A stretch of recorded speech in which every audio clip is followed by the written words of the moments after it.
So I've talked about this in other videos, and this is huge when you're starting off going to thrift stores to sell items on eBay, Amazon, Poshmark, Etsy. You got to find your opportunity.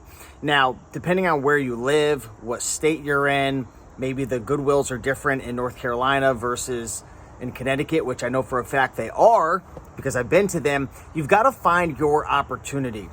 So I was just reading through a comment on YouTube, and they were telling me how their shoes are literally only $3, $4 each. Their clothing is, $3, $4, $5 each. And here in Connecticut, that's just not a thing.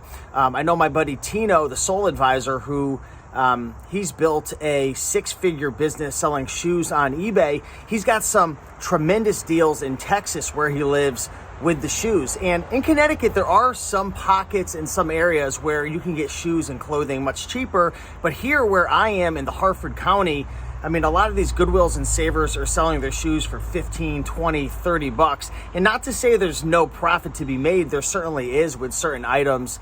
And, there's always going to be things that fall through the cracks. But when you're a new seller, you've got to find your opportunity. That's why I highly recommend spending, 30 to 60 minutes in the eBay sold listings every single day, especially when you're new, even if you're an intermediate, because you want to learn about the different categories, the different niches. You want to learn about the different sections that you can visit when you go to your thrift store, because not only are there going to be certain categories and niches within your thrift store that can make you a lot of money because you can source these items cheap, right? That's the big thing.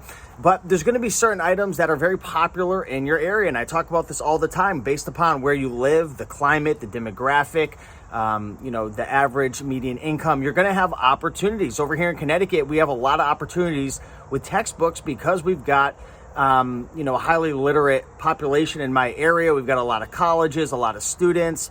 People read a lot of books where I live, so there's a lot of donations, right? So you've got to find your opportunity, okay? And the only way to really learn about it is to go out there and look around. Look things up on your phone. Experiment with different products. Visit your thrift stores, your auctions, your flea markets. But we're talking thrift stores right now. I don't care where you live in the country. You do have a special opportunity. It might take a little bit of digging to find that out, but that's one of the greatest things about going to thrift stores is there's such a wide array of products, and in every given demographic and area and location, there's going to be a product that's more popular where you live versus where I live, and vice versa. So if you're new, get out there, research products, study up, and go find those jackpots and those honey holes.